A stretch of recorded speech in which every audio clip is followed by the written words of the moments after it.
Force Center friends, you know we all experience stress and uncertainty differently. You may not be feeling down or depressed, but if you feel anxious or short-tempered or you're experiencing strain on any of your relationships, things related around jobs, money, health, all of it, it's all out there for us to deal with. You know, it may be a good time to unload. When there are things you can't tell anyone or can't unload to family or friends, you still need to get it out, and that's what therapy can be. Yeah, and that's why we're talking about this service today. It's called BetterHelp. BetterHelp is customized online therapy that offers video, phone, and even live chat sessions with your therapist, so you don't have to see anyone on camera if you don't want to. It's much more affordable than in-person therapy, and you can start communicating with your therapist in under 48 hours. Unload your stressors and get unbiased feedback from a licensed professional. See if it's for you. You might be surprised at what you can gain from it. This podcast is sponsored by BetterHelp, and Force Center listeners get 10% off their first month at betterhelp.com/force. That's betterhelp.com/force, FORCE. The following is a presentation of the Force Center podcast feed.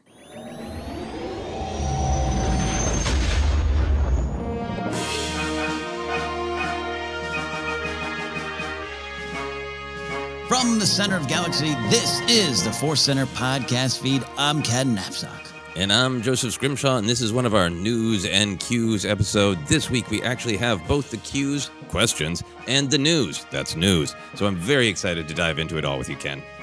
Very excited indeed. And thank you all Force Center listeners. It's all of you. Thank you, Force Center friends, for letting us get out, travel, pre-record some episodes, get some things out. Even me forgetting, not forgetting, I tried to promote, but on the mountain, you don't have internet, and I couldn't get a link out. You guys have been so supportive. As always, we appreciate that. So before we dive into all of that and Star Wars Adventures, we are going to let you know that today's podcast is brought to you by Audible. Get a free audiobook download and a 30-day free trial at audibletrial.com/forcecenter.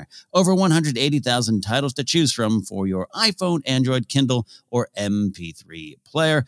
A little bit later, we have our Force Center recommends an audiobook we think you should try out on us. And Joseph, we're still telling you about this other deal. That's right. We are still telling you about Inside Editions. They're a publisher of a ton of great Star Wars books. They're offering 35% off across their website with a special Force Center code to get your discount. You can enter the coupon code FC35, or you can visit the website with this link, insideeditions.com/discount/FC35, and we are continuing to recommend the great Inside Editions book, Secrets of the Jedi. There are many books to check out, not just Star Wars, but also Game of Thrones, all sorts of different pop culture, but we love this Secrets of the Jedi, and we are getting very, very close to the companion book coming out, Secrets of the Sith. So join us in learning all those secrets with the code FC35. Can't wait to learn all them secrets, so learn those secrets with us there. Before we get to news, we always catch up on Star Wars Adventures, and yeah, we've both been wonderfully busy. Like, I'm blessed to be busy, both with work and travel, and I know you feel the same way, Joseph, even if there's sometimes exhausting moments, but then that's why you get away, and your phone can't get to the internet, and all you have to do is just to stare out into the wilderness. So that's part of my Star Wars Adventures and life adventures this week. What about you, sir? Yeah, I think we had some similar in spirit Star Wars and life adventures. Big thing for me why we pre-recorded last week is my wife and I took a trip to Sequoia in Kings Canyon National Parks. We actually stayed in the Sequoia part of the national park. This was a trip that my wife very kindly planned, and I like national park, big trees. That's all I knew. And it was a really nice, there's a lot of just kind of very Star Wars philosophy that I took into this vacation with me. And one of them was, I'm just going to be in the moment. I know we're going to see some big trees. I know we're staying in a motel, and that's it. And I'll figure out the rest when I get there and be in the moment. And one of the things that I didn't ask the right questions or have the knowledge is that we would be staying on a mountain at 7,000 feet elevation. So that was a nice, fun surprise. And that we had also known ahead of time that the wireless was real spotty. And that was so great, honestly, to just be forced to take a break. You know, it works kind of okay in our hotel room. And other than that, when we're out on the trails or looking at the big trees, it was just like, let it go, let it go. Turn off your targeting computer and your Twitter box. It was, that part of it was so great. And the whole thing was, you know, if people are not, anybody not familiar with this national park up in the mountains, huge trees, the sequoias in particular, these 2,000-year-old giants, ton of rocks, places where the rocks and the trees have merged together, so they look like they're one flowing organic thing. Bunch of animals everywhere. I saw bats, the bear on the road, just a ton of just beauty in nature. I saw actual stars at night. Yeah. I saw the actual Milky Way, and I looked up and was like, wow, the star field is as dense as it's portrayed in the Clone Wars animated series. That's very accurate. So it was all just really, really great, really relaxing for the soul, totally exhausting for the body. I also kind of thought about that from that perspective. I like that some of the books really make clear that this idea that channeling the Force is exhausting to your crude matter, to your physical being. So I was saying like, yeah, no, I'm being a good Jedi because hiking in these trees in this mountain at 7,000 feet is really restful for my soul and utterly exhausting for my body. Yeah, it's like you have to be broken to be healed. Just kind of philosophy like that. Yeah, exactly. Yeah, and then the other big kind of Star Wars thing of it all is the sequoias. And again, I'm sure a ton of listeners who know this, and I'm just like, I just went to a national park and now I'm suddenly an expert. Here's my slideshow. The sequoias are these, 1,000-year-old giants, this orangish, reddish, auburn bark. But their life cycle is totally dependent on fire. They need to be burned in order for their pine cones to open, and they can be scarred and wounded by fire. But they have these like air pockets in the bark that basically puts the fire out. There's tannins that resist burning. So the practical implication of that is that all these different sequoias are like, they look like these untouchable giants that are going to be there forever. And then they all have their own unique fire scars because they get like totally burned and then the bark regrows around them. And it was just so, it was like, you could play with a metaphor from 800 different directions. But just one of those moments where like, oh yeah, just the reality of nature. That's where a lot of these metaphors, a lot of the storytelling come from. And it was such a, looking at those giant sequoias, it was very much a lot of the kind of Star Wars storytelling that you and I like, that we've talked about a lot, of like, those sequoias looked like Luke in The Last Jedi to me, of like, yeah, I've been burned, but that's part of the journey, and you keep growing and you keep figuring it out, Oh, that's wonderful. Yeah, I have not specifically been to that area. I don't think ever. I've been around. I used to go to Yosemite all the time, kind of up in the same direction, same thing. But I have not seen that the sequoias up close, which I intend to correct, especially after what you're saying. That's wonderful, and truly, organic versus mechanical. All those things we talk about. You love celebrating it. You get to experience that up, etc. The rock and tree combo sounds like some kind of fantasy character that helps you along. Like Never Ending Story 9 or something. Yes, I got some wisdom from the rock tree, and then the path opened. Yeah, the nature's Bendu is there. Yeah. So it was, it was great to reconnect with nature, and really just great to reconnect with that all these ideas that are baked into these stories that they really probably come from real experiences, real things. And I realized probably the only bad Star Wars adventure, because I was getting ready at the last minute. I was like, I can take some Star Wars stuff. So I took one of my Chewie action figures, and I realized I don't have an Ewok action figure to bring to the big woods, and I need to correct this problem in my life. Yeah, we're going to have to, I could have sent you with a Tebow, and I would have been like, please don't take it out of the package. So yeah, we're going to have to do that. I'll keep Tebow in prison. Don't worry. But I'll look into some good Ewok action figures. So that was my woods adventure, life Star Wars adventure. How about you? It's kind of the same. Let's see. Yeah. I'm taking another trip, but we've got some other kind of scheduling stuff going on here with the Force Center, because I have to go to the human forest that is Las Vegas. Not have to. I'm choosing to go for some comedy, but also some relaxation. And I actually really love Las Vegas. I'm one that can relax in the middle of thousands of people, hopefully mostly vaccinated or masked. We'll see about that. Carefully going to do this trip. I can relax during that, but I do love nature. I don't love camping in it. I love getting back to the cabin or hotel or inn or cottage. But I love going up, and we took kind of an unexpected trip, Grace and I, to Lake Arrowhead, which is, it's so funny. It's listed about 80 miles out of downtown LA. It's another country. It's right. It took 3 hours to get there, all that kind of thing. Labor Day weekend, you go up the hills. But once you're there, we were there for exactly 24 hours. Got there at 4 on Saturday, left 4 on Sunday, and it felt like 2 or 3 days to just sit, relax, stare out onto the lake and watch people have fun from a distance. Saw a chipmunk, didn't get to see a bear in the road.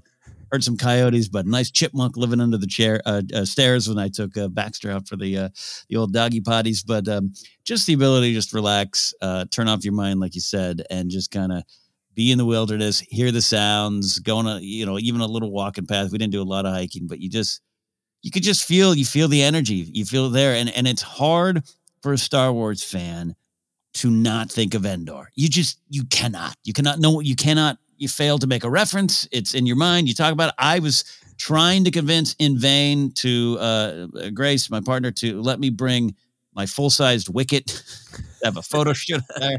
There you go. That's the Star Wars photo shoot in the woods that is necessary. She's absolutely not. She says, what's it going to look like? We're going to have an Ewok strapped into the backseat of a car as we're driving up. Yeah, that's exactly what it would be. It's big enough that it won't even fit in a car seat, so that's good. Yeah, it could be, I could have taken it myself and used it as carpool if I wanted to be a rapscallion. Anyway, same thing, same kind of thing. I don't have any... I wasn't out amongst the big trees, but some big enough trees, and got to feel the same thing. And it's nice. And I feel very fortunate to have the opportunities. I know you do as well. We're hardworking fools. We never stop. You and I. We're part of that ilk that's like go, work. And it's nice when not only nature but just technology is even like, nah, we're shutting off the internet. Even if it looks like you have it, you don't. You got to concentrate on other things. Yes, it is just like nature, like reaching out into your hand and going, shh, no, you don't need to type. Let it go. Promoting this podcast episode will not get you any more listens now as opposed to later. You're going to be okay. It's opposed to later. It'll be fine later. Well, sometime you and I and your Ewok should go to the woods and not be on the internet. That'd be fun. I would love that. And then we'd end up recording episodes. We probably would. Yeah, we probably would. Yeah, Force Center live in the forest. Force Center now with nature sounds. Yeah, I saw. I saw some great photos that you had taken. It. Well, Sarah probably took of you. I would think, unless you set up a weird tripod. Nope. All Sarah, and they're great shots. And it's like I can't help but look at that and think, that's some great branding. Just got some great forest branding. It's a sickness. We took a lot of photos. There were some times where I really did have to say, like, this part, I'm going to take photos with my mind like they did in olden times. Because, you want to capture everything and you can't, You can't. Speaking of capturing anything, you can't capture all the news except for this week. There's not a lot of news. So it's kind of a weird transition, but it's where we're at. Let's get into it. Let's get into some news here. And some things, look, there's some little stories out there. We always say here at Force Center, if it gets too spoilery or it's about a show, an upcoming show, and it's concept art or a set photo, more often than not, we just kind of don't want to discuss it. Not for any big stance on our part, but just we want to kind of be surprised to take a lot of things in as they come out officially through official channels or just in the show themselves. So that news, some little tidbits are out there if you want to look. We understand, but we're not going to be covering it here today. So we've got a new gameplay trailer for Galaxy's Edge Last Call. This is that ILM X Lab game that's part 3. This is the last version of it. Doc Ondor, you got Bobby Moynihan as the bartender sending you out on missions. We've talked a lot about this. We've gotten ready for this game, but now we got some gameplay. So any highlights that you took from that, Joseph? Oh, it was really fun to watch the trailers because that's how I am going to interact for this right now because I do not have the technology to play this game. But the trailer was really, really fun, and there were some just great lines in it. The great exciting gameplay that you're like, oh wow, yeah, okay, I get to the fantasy of kind of being a bounty hunter and going down a darkened hallway trying to take out people trying to take out me. Oh, you get to go to a little lightsaber dojo type space, a training space. That all looks like so fun. But there were a couple fun lines. The bartender there saying, "You're never too old to be a student." That was nice to hear. Yeah, I was like, thanks for the validation. And then in that little Jedi training section, a voice of clearly one of the teachers said, "Remember, a Jedi defends." And then the character response, "I remember." And it just really cracked me up because it was so like, I don't know if the way you said I remember, I don't know if you really heard, if that really absorbed deep, or you're just like, yeah, defense. Give me the lightsaber. That's kind of me. Would you want to turn the train off? Get on the horse. Yeah, we'll figure it out. That's awesome. Yeah, same for me. I don't own this system. One day, sure, great. I'd love to. I'd love to. One of the highlights for me is when they're like, oh, and there's a lot of different surprises around here, and it's like one of the little BB-8 type of toys you can get at Galaxy's Edge and build at the Robot Center there, at the Droid Center. And I just, I'd love to experience that there someday in my home. But little action moments. There was shooting the blasters, when you got them in your hand and that 3D look, and that's kind of fun and crazy and kind of prompted one of our follow-up questions here we're going to touch on. But I also love that in terms of like just simple Star Wars design, this character, this Lieutenant Gage character voiced by Damon Mills.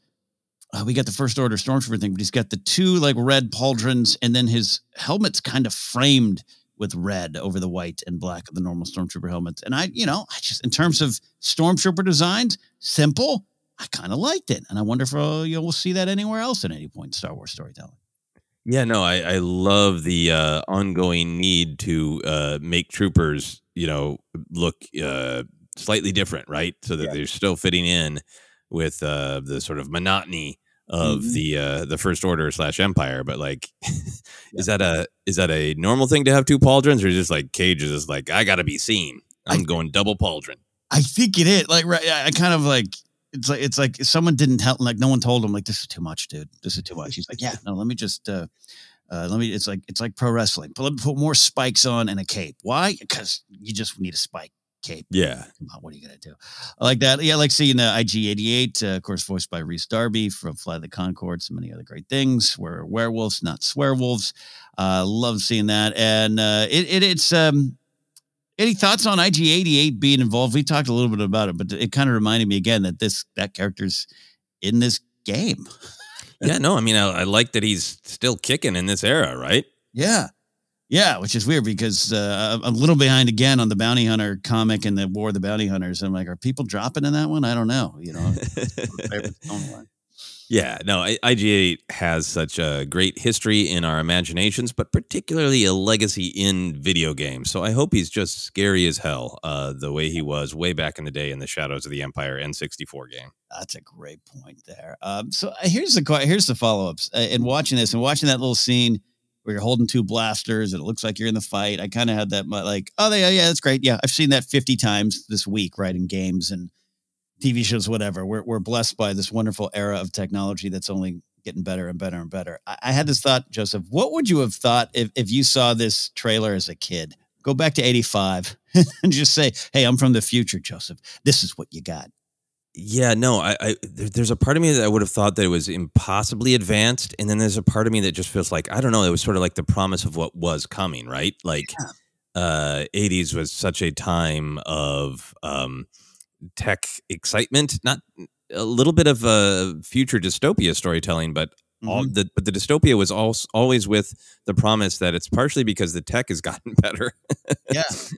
So I think there's a part of me that would just be like, finally, they hurried up and did it. They cracked the code. You can plug your brain into a computer and then everything looks like real life, like, which I know is not the exact tech, but like for me as a kid thinking like, okay, you put on this helmet and then it looks like they're your hands and you have two blasters and it looks pretty realistic. I would have just been like, the future that has been promised to me has gotten here so much quicker than I thought it would. I actually really love that angle. I really love what you're saying there. I dreamed up a lot of kind of games, including, I get everyone hears I make jokes about playing MLB The Show, which I do the franchise mode, which is this highly detailed running of a baseball franchise. And the Madden games have had it. A lot of sports games have had that. I used to sit down with Hardball, which is the most simplistic Commodore 64 classic baseball. And I used to keep all the stats. I used to create player names and trade them and be like, why can't I have this on a video game? Why do I have to do all the legwork? So when it started showing up, it was like, yeah, this is what I've always wanted. So yeah, some of the Star Wars stuff, it would make sense, especially from a Star Wars fan perspective growing up in that promise of the 80s, promise of moving beyond Pac-Man. I remember because of the Return of the Jedi arcade game, which was hard for me to find. The classic New Hope one you could find real easily, and you can still can at classic GameSpots. The Return of the Jedi one was a little harder for me to find as a kid. And I remember seeing it because it had the scroller. It was a side scroller kind of at an angle, but it was a little more 3D, a little more robust. It looked great, right? No longer wires. And like, it was like, finally, this is what we need. Yeah, no, I remember being not having a lot of experiences with that one because our arcade trips were very limited. You know, we were not rolling in quarters. So I wasn't the kind of kid who got to like spend enough money to get good. Right. Yep. And I kind of didn't care for some games. But then Return of the Jedi, I think I really remembered having the fantasy of like, I want to imagine that I would be great. If I had a speeder bike and I was in the forest, I could totally do that. And I remember kind of not liking the video game immediately robbing me of that assumption. It was hard. Yeah, no, it was hard. That's all that time spent practicing on that palm tree in my backyard, piloting a speeder bike. Did nothing for that game. Yeah. And I think for a long, long time, the thing that I really would fantasize about is a thing that we now have had in many different video games of that first person perspective of a lightsaber, right? But you have to practice and you have to get good at it. And that for me is always the balance of video games of you want them to be challenging, but you have to be able to get to a point where you're good enough that you can kind of fulfill the fantasy or it's just frustrating, you know? Yeah, exactly. You're not the cool Jedi we all thought we were. Exactly. Final question here. Did you ever dream up a Star Wars game as a kid, like specific? Did you ever do that? Like I'm not, it's not a joke. No one thinks I'm joking, but like I used to like pound my school desk asking why can't I have a baseball management simulating game, which is also, I wasn't super popular, I guess. But did you have any specific Star Wars ones that you remember? No, I think I just wanted there to be more Star Wars video games. Like the main one I remembered is my grandmother for Christmas one year got my brother and I these like little small arcade, plug them into the wall, and they just played one game. I think my brother got Pac-Man and I got Donkey Kong. And, you know, it was just like a high score thing. You couldn't beat it, right? And the main thing I fantasized about is that you could play that as a Star Wars character. Nice. Because I would have times where I actually had a couple play sessions where like I wanted to play with my action figures, but I also wanted to play that video game, but I didn't want to leave the fantasy. So I imagined that the Emperor had turned Luke into Mario. And I was pretending it was actually Luke in disguise as Mario in the Donkey Kong video game. I love that. That's awesome. That's we need that visual, some fan art of that one. Yeah, so now I need that to be a reality. How about you? Did you have specific? Were you daydreaming that you were a video game where you were Jabba the Hutt and you were just managing bounties? I think a little bit. It's so weird because I've certainly had experiences as like a manager, a boss man kind of character in my own life, but I kind of hated it. Right, so I don't know why I get this weird obsession with managing things. I definitely, I know I've mentioned probably long ago, but there was a NASA game that I played on my Commodore 64 where you literally managed missions and had to hire the right researchers and scientists and launch shuttles and take your little EVA pods out. And the astronauts could die if you left them up there too long. And it was it would just list dead next to their name on your roster of players. It was pretty traumatic for a 10-year-old to try to manage a NASA space program. So I think naturally I would carry that over to how could you do that to with Star Wars. And a little bit later with the explosion of like the Command and Conquer, Age of Empire type of games, I wanted Star Wars ones. And they eventually kind of got those, though I never really actually played those. I wasn't playing a lot of Star Wars games at the time. So yeah, I think in the 80s on my Commodore 64, as I'm launching space shuttles into the trying to get up there to the moon or to the space station I was building, I would love to do this with maybe like I guess the Death Star, which is, I guess I would have to try to destroy it from within now, but yeah.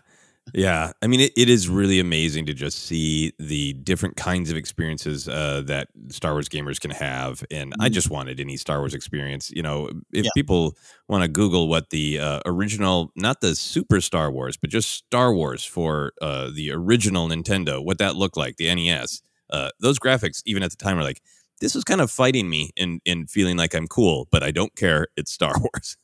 Right. Star Wars. It's Star Wars. Well, there you go. Those are our thoughts after seeing Galaxy's Edge Last Call, which looks great. We're not downplaying the coolness of that game at all. In fact, it just got me thinking of this cool VR game, which you go around Batu. I'm almost overlooking it because we are blessed with just so many wonderful games anywhere you turn, whether it's a cowboy game, baseball game, or Battlefront 2 or Squadrons, which we still enjoy. So if you play that game, let us know. Let us know what your thoughts are there. We have got an excerpt from Star Wars Life Day Treasury. This is a holiday story. It's not that comic that's coming out. This is the other book on its way, September 7th. And this they released a little story here. Two friends on the opposite sides of the war. Thoughts on this story, Joseph? Yeah, no, I really, really like this excerpt. In some ways, it was exactly the kind of story that I was expecting and hoping for, of something that very much feels utterly immersed in Star Wars, but is taking these just general feelings of the wintertime holiday and those feelings of tradition and renewal during the dark time of the year, and really bringing them to light. I thought this story was fascinating because it has this just really directly evoking the true story of the Christmas truce of 1914 in World War I, that there's been lots of storytelling about, popped up in a lot of places, popped up relatively recently in the last couple of years in a great Doctor Who story. So it was really fun to see that idea brought to Star Wars of what if two friends, in this instance, a rebel and a stormtrooper from the past, could find a way to reconnect through the magic of holidays, which sounds insincere, but I think really works well. Yeah, it does, and it really does, and yeah, drawn from real life, works really well when you, especially when you put the backdrop of the Galactic Civil War. And I got to be honest, Mike, I was doing the scroll on StarWars.com, and I saw the headline. I just kind of did that. Yeah. Let me read real quick here. And I overlooked that it was a stormtrooper and a rebel soldier. I just don't. I assume maybe it was First Order or something later, which wouldn't make it any less impactful. But there was something interesting to me about going right to the heart of what I was obsessed with growing up, which was the battle of the Rebellion versus the Empire, and doing this thing that we talk a lot about in modern Star Wars of, people on both sides, not necessarily heroes on both sides, but people and beings on both sides of this conflict, and playing with a lot of that, and finding just something special, something sweet, really holiday overtones. Like you said, it really worked in that regard. And I just I don't know, there's something to me that's interesting now looking back, just when I think, I don't know, is there any more we could dig into in the Galactic Civil War? Just having this nice little story of two friends connected to Alderaan. It was pretty powerful. I think that's what really drew me in I think so far from what we can see for the story, it is a solid, beautiful story of, peace winning out even for just a moment in the middle of a dark conflict. That's great. But for the Star Wars-ness of it, I loved, for the Galactic Civil War, I'm still interested in hearing stories of ongoing combat, of war, right? Because we know the big story, the big battles. I know there's some stories that we still haven't got to because we're trying to read everything. That first, Battlefront book I know is a little bit more about, warriors in the trenches. But I'm still really happy that this story starts out with we've been dug in, the Rebel and the Empires on this one planet. And I just am still kind of hungry for those kind of stories. And then I just really love that it was really digging into, they're from Alderaan, but not just, it's using the darkness of that, right? The horror of that, the fact that it was destroyed. But I love stuff that doesn't just only sit on the horror of the loss, the destruction of Alderaan, but digs into the culture or even the environment. I love that these people are thinking about it's snow. We're really used to that because that's the actual part of the environment of Alderaan, and getting into this specific Alderaan tradition of holiday of Winter's Heart. I love getting into the reality and the culture of Alderaan. Yeah, and taking it with you, the great lines here of these two characters, Max and Rel, looking back on Winter's Heart and the games and everything they used to experience as kids, and how out here on the edge of nowhere, this is how we mark Winter's Heart and remember. Beautiful, sweet kind of reflection, bittersweet, I guess I should say there. So this is, of course, written George Mann and Kevin Scott, writing a lot of these stories. And, I haven't, really looked into these books, the ones that have come up before. And this one kind of made me go, I should pay more attention to these nice, sweet Star Wars storytelling here. Yeah, no, this is just our old enemy time. I actually have copies or a copy of the. I think it's a compilation of both the first book that George Mann did of the fantasies and then the dark fantasies. So it's sitting in here in my pile, and I look at it and I dream. So I really want to check those out. I think this one, because it's tied to Life Day, I think is maybe even more of a priority for me. So I'm definitely gonna get a copy of this book, get us copies of this book, Ken. But this might be controversial. I'm going to lay this out for you and see what you think. Mm-hmm. I know it's coming out very soon, but I'm not reading it until Halloween is over. Because for me, I like to give my holiday time some space. I'm a big Halloween fan. For me, the festive winter times happen after Halloween. I agree with that. Maybe we'll dive in on our Life Day episode. Do that. Crack this open on November 1st. Fair enough. The book does come out today, September 7th. If you're listening on day of release, you can check it on out. Of course, Star Wars Life Day Treasury Holiday Stories from a Galaxy Far, Far Away is the name of that. So that is the quick look at Star Wars news. Before we take a quick break and get on to the questions, we're going to have a Force Center Recommends, an audiobook we think you should try out on us. Joseph, what do we have today? We are recommending Out of the Shadows by Justina Ireland. It is the next book in the High Republic series, and we are going to be reading it and discussing it very soon. So if you want to get caught up and you prefer to listen to audiobooks, you can check it out. Check it out indeed, and do so on us by downloading your free audiobook today at audibletrial.com/forcecenter. Again, that's audibletrial.com/forcecenter for your free audiobook. All right, quick break, and the other side, your questions here on Force Center.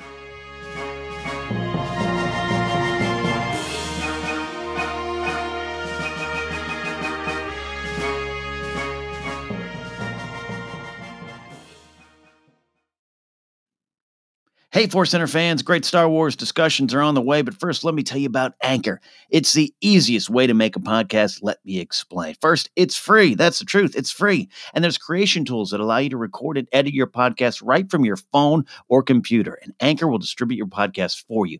So it can be heard on Spotify, Apple Podcasts, and many, many more places. The list keeps on growing. And you can make money from your podcast with no minimum listenership. It's everything you need to make a podcast in one place. So get started today. Start your podcast. Get your voice out there. Download the free Anchor app or go to anchor.fm to get started. Hey, Force Center friends, make sure you're keeping up to date on all the great content from Jennifer Landa. Whether it's YouTube, Instagram, or TikTok, you whippersnappers, Force Center's own Jennifer Landa continues to bring you fun, informative, and insightful laughs and moments. Also, Jennifer brings her experience and perspective as a Star Wars-loving mother to her DIY projects, blogs, and more. So be sure to head on over to JennyLanda.com. That's JENILANDA.com for articles like how to make your own Darth Maul sneakers or 10 unique Star Wars baby gift ideas. Follow Jen on Twitter and Instagram at Jennifer Landa and on TikTok as Jennifer Landa 1138.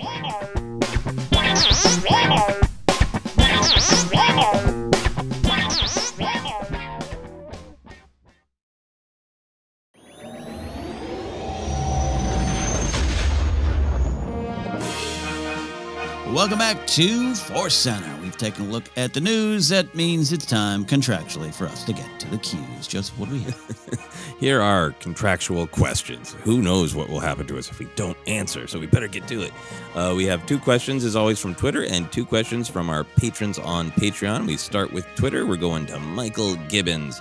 Michael says, "Hi, everyone. Do you think non-human species carry resentment towards humans? Humanity seems to be the cause of so many of the galaxy's problems. Palpatine, Mandalorians, Dooku, a clone army, the whole Skywalker clan. I can imagine humans not being welcome in some certain cantinas." This is really great because we have, Ken, discussed a little bit of the ongoing Star Wars story, which has really been supplemented in recent novels, that there is a perspective of from the Empire of being kind of speciest, right? Of preferring humans, and Thrawn is really only around because Palpatine wants a specific thing for him, and Thrawn has proved himself. But for the most part, it's humans, right? And there's even I was trying to remember this passage, so I was able to track it down on old Wikipedia. It is from Rebel Rising.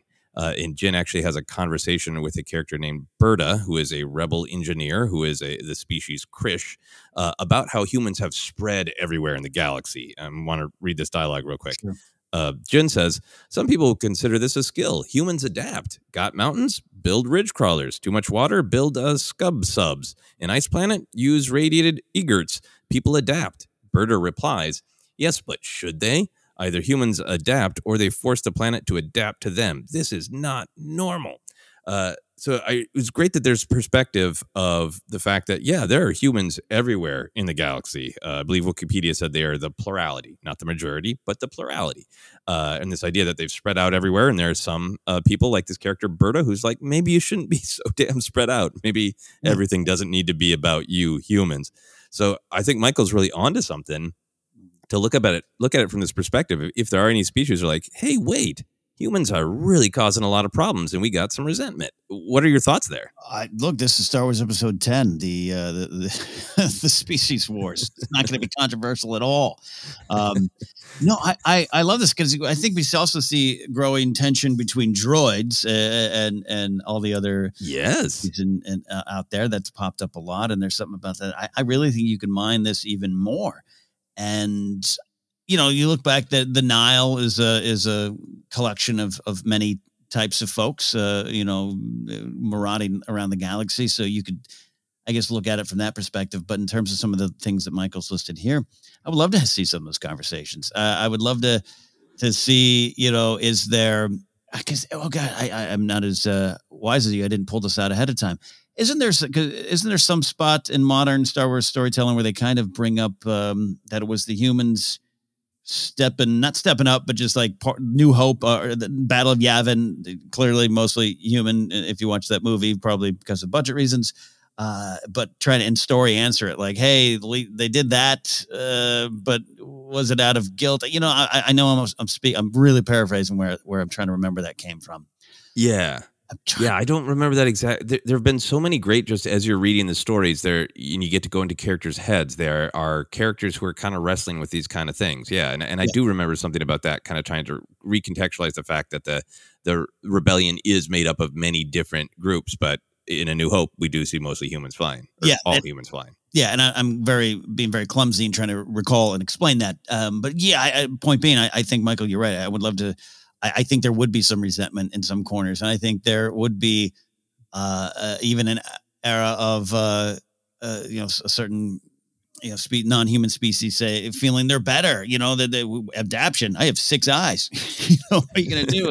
And some kind of tension there. And then you could explore it in many different ways. Some of it may be more direct comparisons to things in our world. Other things just that you could add in to have fun with it almost and explain the differences. So I imagine I'd love to see those cantinas. Yeah. I mean, it would be great. I love that what you're talking about is exploring it in lots of different ways. Michael's got this great direct question about resentment, but, we get that tidbit in Phantom Menace that Anakin is, one of the only humans who can pod race because he's force sensitive. So you get the thought that, well, maybe other force sensitive ones do, but like, are there other activities? Because no offense, humans, but this is an activity for people with 3 eyes or more. Yeah. That would be really interesting to see, like, humans kind of having to take a back seat because we physically can't do this. Yeah. Directly to Michael's question, I think there's some great storytelling possibility with the Twi'leks. That some Twi'leks would really say, like, look, it's not just that our planet has been caught up in all these wars. It's these wars that you track them down and they have been, started, facilitated by human leadership. And that would be a really interesting story if there was sort of like extremist Twi'leks, Yeah, absolutely. I think it could work. And are the human species, do they take that, 3 arms or more, edict wrong? And does that drive some to acts of violence or, power and control that are not healthy. You know, there's a lot of ways to look at it. I Yeah, absolutely. And then for the cantina question, I'm sure there you could have some storytelling where people are just like, no, this is a Twilight bar and we don't like humans for these reasons. Yeah. But I think it would be really cool to have like Keldor, which is what Plo Koon is, like a Keldor cantina, you know, and have a story where like the humans need to go to the Keldor cantina and the Keldors are like, fine, but we have our atmosphere in our cantina. You put on a mask if you want to come in. Yeah, no, right. I mean, that's how we look at Star Wars, right? What's that mask? Oh, they can't breathe in our atmosphere. I would love to see that reversed. Even just, I don't want to downplay this just a comedy beat, but even in that, I'd take it. Just starting a bigger conversation with, you know, a Plo Koon going, "Oh, you can't, Kenobi having trouble breathing." Yeah, but it would just even if it wasn't like a moment of conflict, if it was just a little bit more of, because totally understandably there are some jokes, especially in the original trilogy, that are a little bit like humans are normal and the aliens are weird, which is fine because that we were looking at that at the time in a different light, I think. Yeah. But as we evolve and Star Wars can mean more things and reflect more things, it'd be a cool scene of just like, now we got to mask up for the Keldor bar. Yeah. Daniel Jose Older touched on the treatment of the Gungans and the stereotypes of the Gungans face in the last shot. Like stuff like that does exist, but you could explore it even more. Yeah, great stuff. Yeah, absolutely great question. Moving on to our next question from Mike Fink. Mike says, Master Scrimshaw and Knapsack. That's very nice. With the spinoffs coming to Disney Plus, there hasn't been talk about Finn. After a sequel trilogy rewatch, he's my fave sequel character. Can you contemplate and Finvestigate what his spinoff would be like? So much to explore, in my opinion. Finn, I like that.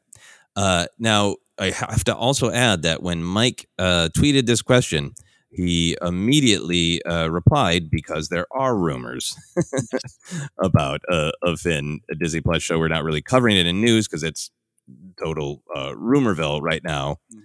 But Mike acknowledged that there are indeed rumors of it and felt that he is perhaps in touch with the Force, which I agree with. So rumors, true or not, let's forget that and just think about what a Finn Disney Plus show might be like. What would we want, Ken?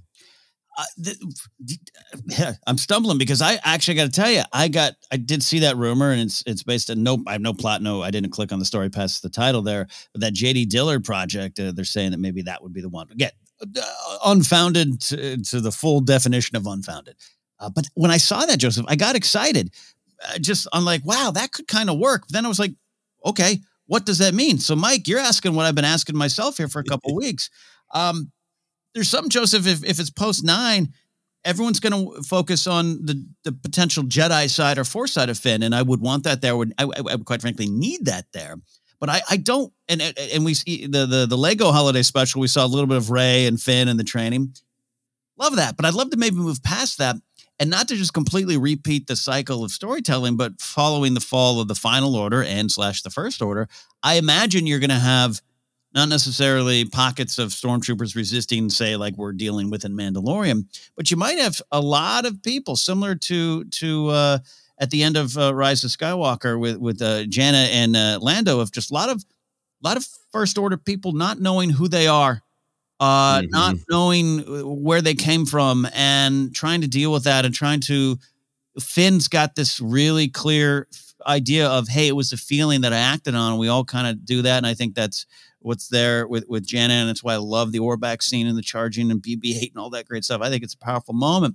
So I would want it to there. Not that I need it to be Finn's traveling salvation show where he's going around and trying to make everyone feel good about the new place in the galaxy, but that's kind of the theme I'd want. Taking all of his experiences and moving forward with it. That's kind of where I go too. Very similar places of, what is his challenge? What is he trying to accomplish? How will that cause him to grow even more from where we left him off in the sequel trilogy? And I think he has clearly kind of always been, it's a part of his character to me, that he is somebody who wants to help. He wants to bring people together, right? And his abilities in the Force seem to be very intuitive. So it would make a lot of sense to me if he was like, I want to find pockets of First Order, survivors, holdouts, whatever they are, and offer them this choice of like, we're not going to let you start up the First Order, but let me help you out. You know, do you want to, reflect on what you got sucked up into, and maybe it wasn't really your fault. You got taken as a kid. You didn't know what you were joining. You got all of this, propaganda and lies told you, and this is your opportunity to make a different choice. Yeah. That would be really, really interesting to me. Of like, can I help you? Can I bring you into this new society we're building, or is it going to be an unfortunate conflict? That would be really fascinating to me. The other thing that you were talking about, which I really like, is I totally understand people who wanted to see if Finn was going to be force sensitive. Let's get that lightsaber blazing in his hand on the screen in Rise of Skywalker.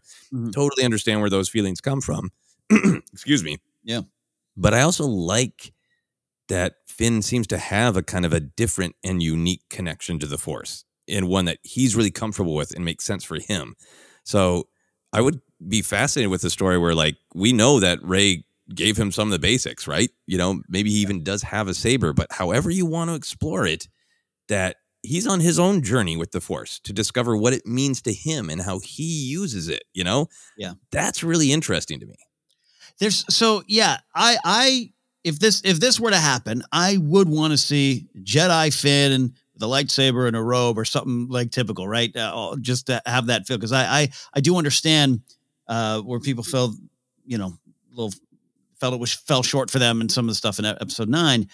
I get that, but I really am reacting to what you're saying, Joseph, of how could he take that, the typical side, lightsabers, Force, moving objects, moving rocks, and then combine it with what we kind of already got with him, which I love, is this Force.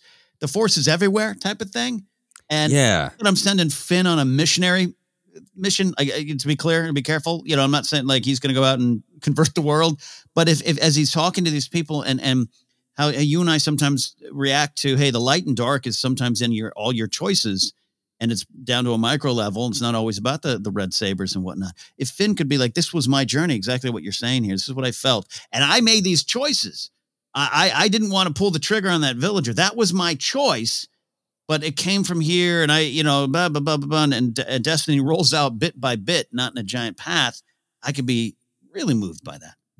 Yeah. I think I just really, again, with all understanding to people's frustration, I really like just how at peace he seems with the idea of my connection to the Force is about intuition, about just really listening to my instincts, right? And having that even enhanced by being connected to a larger thing. So to me, there's just an idea of fun, like literally in action scenes and in powers that he develops, like that are totally intuition forward, right? Mm-hmm.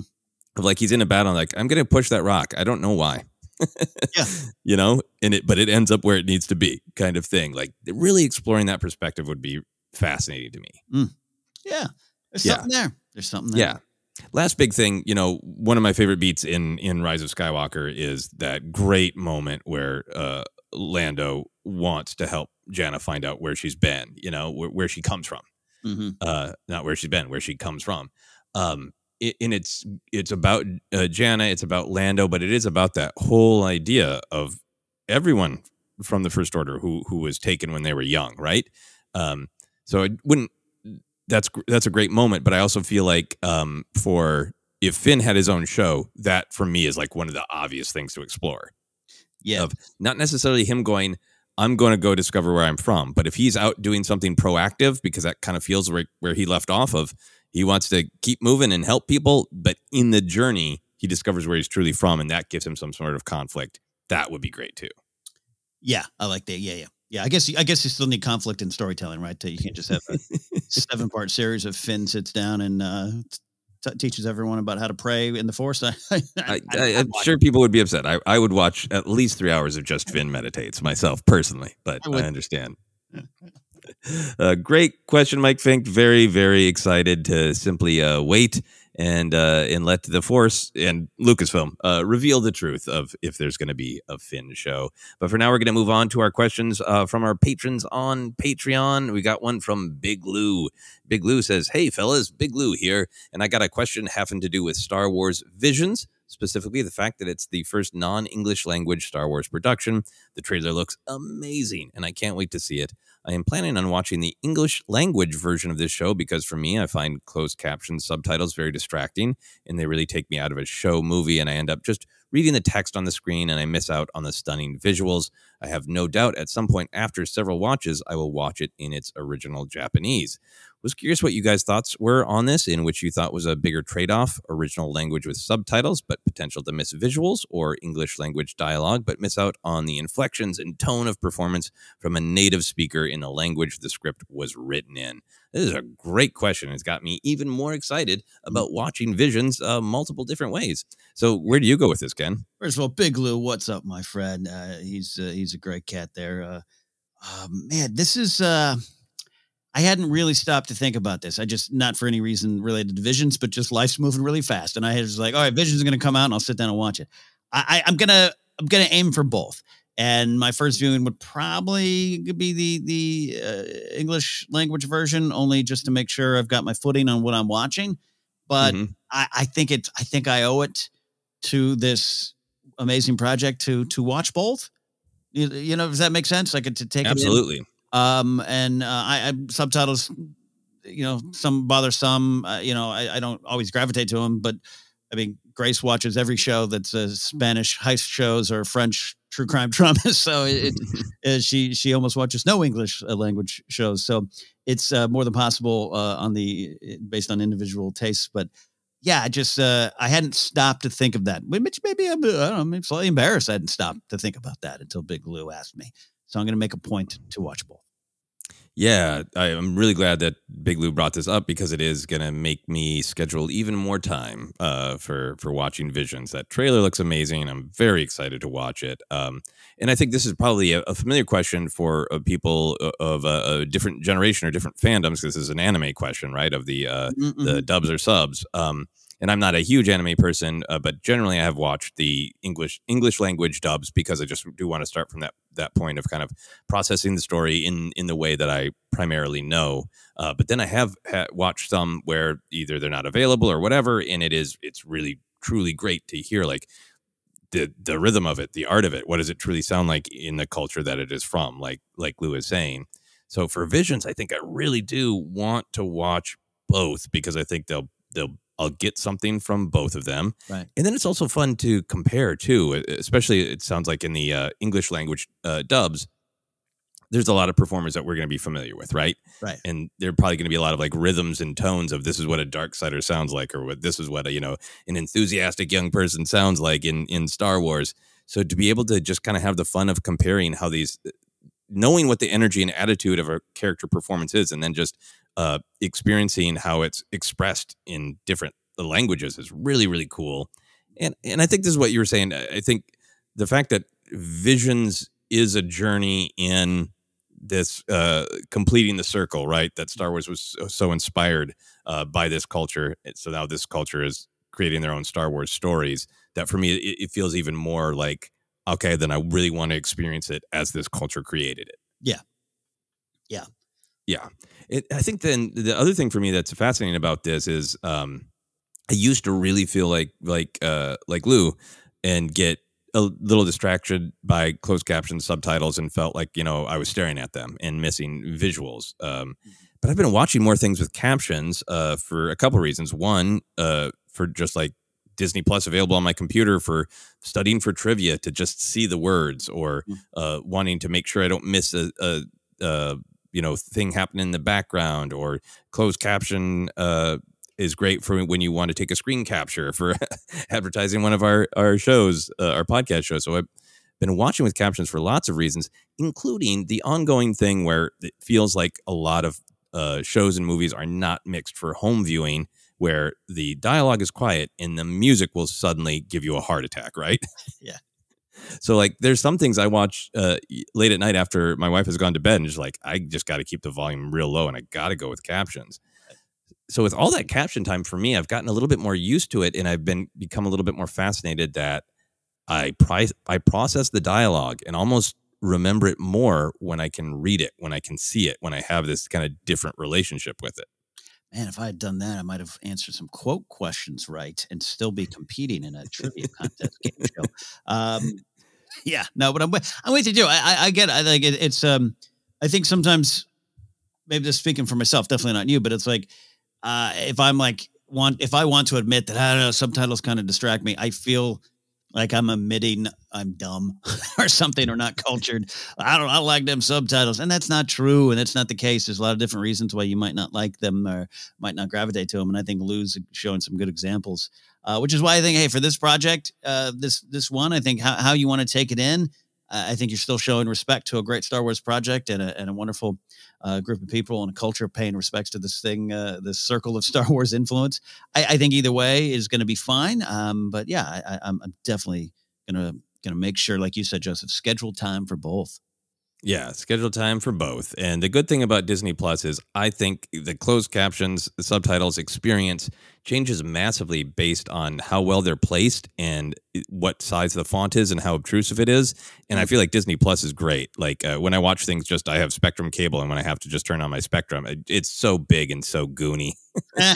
It's over people's foreheads sometimes. It's garbage compared to Disney Plus. So at least we have that going for us. Hey, there you go. All right, we're going to move on to our final question from our patron on Patreon, Chris Martinez. Chris says, "Hello, Force Center. I have just recently begun my first year of teaching. The kids are wonderful and amazing, and I'm having a great time. However, I often get frustrated and upset when the class gets too loud or when I feel like I've lost control of the class.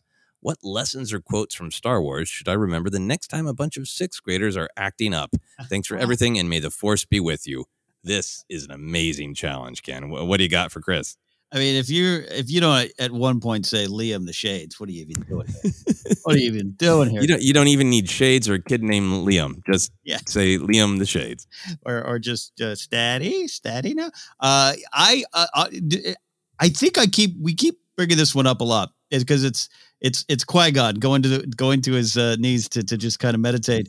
And you and I have brought this up a lot. It's one of our favorite moments. And we make even jokes about he's doing that to go to his death. All that kind of stuff. Put that all aside, Chris. There's something so powerful. There's in that chaos, silence is louder than all of it. And centering yourself and making the class just kind of refocus on its own. Letting the Force do its magic as you just kind of center and find the control right there in the silence. I think that's so great because that moment is just about Qui-Gon saying, "What do I need? What is best in this moment is like, I know that I need to take these actions. I need to, be swinging, moving fast, engaged in conflict, but I don't need that conflict to be in my soul, Yeah. Yeah, which is so great, so great. So a couple quotes, a couple ideas that came to me is I think an under-discussed quote is Padme's great advice: to be angry is to be human. This is from, Attack the Clones. It's understandable that people might get distracted from that quote because there's kind of a lot going on there with Anakin in that moment. Yeah. But I like that quote because I think it is one of those moments where I think Padme is often set up as having a little bit more healthy wisdom than the Jedi do at the time. Mm-hmm. And I think, Anakin hears from other people just like Jedi don't get angry. And that's what he's hung up on of like, but I'm a Jedi. I shouldn't get angry. And I think what Padme is saying to him I find it very helpful is that the goal isn't to just not be angry, right? Because we're going to get angry. The goal is to accept it and then don't let it control you, right? Yeah. And to just acknowledge I'm angry, but now how do I choose to, do I lash out with that anger or do I choose to find a way through it?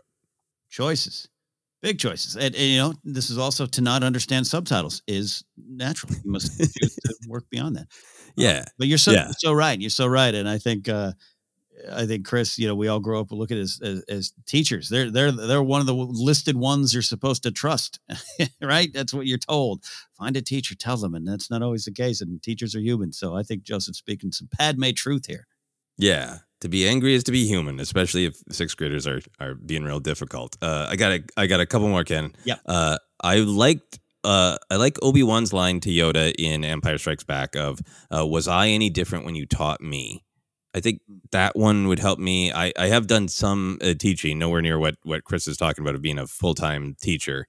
But I think for me, the times that I have been in teaching situations, it's helped me to go, okay, I behaved like this then too. And right. And just be like, come on, this is the natural cycle of youth and age, up to a point. you're making me recall something. I would every once in a while teach improv way back in the day, like 15, 20 years ago. And I would go around to like junior highs, my old junior highs. I remember I lost is Valley College in LA teaching like a high school improv class, but like ninth graders. Oof. And I remember just at one point standing in front of the class and just laughing and being like, oh, yeah, all right, none of you want this. Okay, I understand. And just having to release not control the class, but just release we are not here to learn. I get it. Yeah. Yeah. Final one for me is I always like Yoda's line when Luke is asking how he's going to know the dark side from the light, which I feel like as an, analogy, you can just be like, how am I going to know when I'm making a choice from a place of wisdom or I'm making a choice from a place of anger? And Yoda says, you will know when you are calm, at peace, passive. Yeah. And I don't ever take passive to mean like, none of this is my problem. I'm just going to zone out. Yeah. You kids do whatever you want, but in your own soul, right? Saying, I recognize this isn't about me in this moment. Exactly. That's, Yeah. Mm-hmm.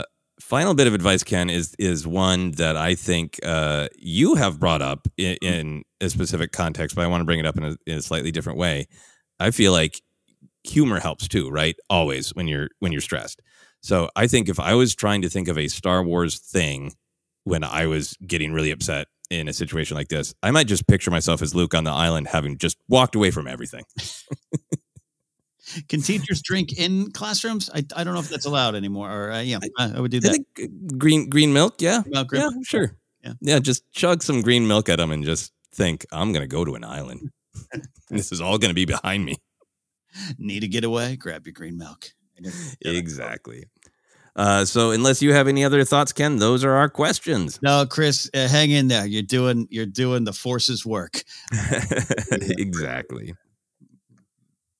No, that's good. That's a look at our Star Wars questions. Big ones today. Chris, Big Lou. Man, love them. Mike and Michael. Good stuff, Joseph. Yeah, absolutely. All great stuff. So we are about to sign out here on Force Center 355 of the big show, the main show, the Superstar Destroyer of our fleet. There's a lot of places you can find us, including on Twitter at Force Center Pod.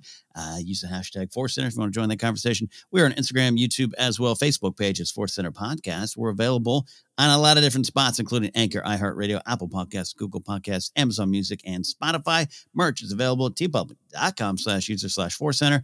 And you can support us directly at patreon.com/Force Center. Just want to acknowledge I'm in charge of getting the exclusive episode 1000 posters out. An unforeseen family issue kind of delayed me even getting the envelopes to mail them out. So do not worry.